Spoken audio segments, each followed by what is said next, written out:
1, 2, 3, 4.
In this video, I would like to help you play When You Wish Upon a Star, and there I played our complete version, but I want to just mention a couple of things that I see all the time with students to try to give you an idea what is important, especially to follow.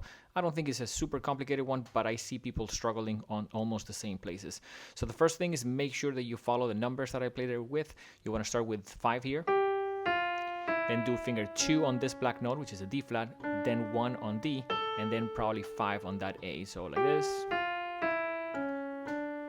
and followed by 1 on this B, 1 on the other B, then 2, 1, and here you can do 2, 1, 5, depending on your age. These last 2 notes can be 2, can be 1, but what's important is there, try to make sure that this 2, that's 1 and 5, and 2 on here, and 1 on there, so 1 on that G, because that's going to give you an ability to play that whole first line and make it sound nice. A lot of them are quarter notes. Make sure that you don't do this. They need to be even. 1, 2, 3, 4. So very, very even on that end. The second thing is when you play the second line, make sure that you move and you play with the pinky on this D.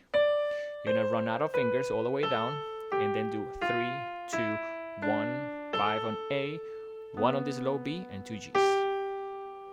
That is critical because a lot of people like start playing here with 3 and they run out of numbers and they just start replacing the finger, playing with the same one.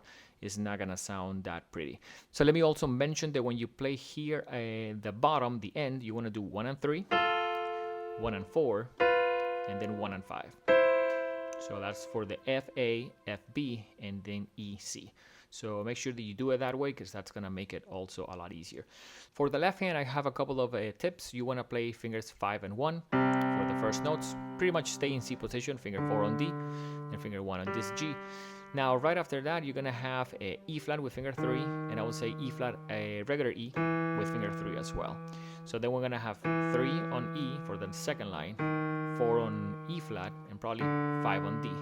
Then back to 1, and so on. So you don't want to be playing this with, let's say, 1, because that's going to take you out of position. For the most part, the left hand, it's in one position, and you don't want to be moving it around. Pinky on C, finger 1 on G.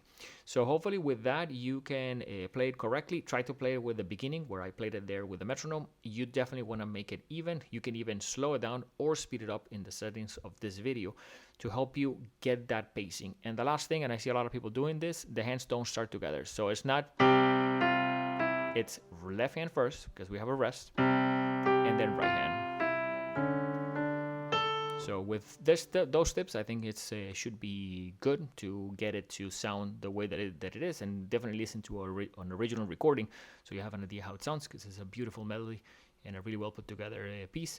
And definitely I want to mention, I would love for Disney things to be easier. None of it is easy. A lot of it attracts people that are young, but at the same time, a lot of their stuff is not designed for beginners, and I wish it was, but we're trying to simplify these versions to help people out there play them in the easiest way possible.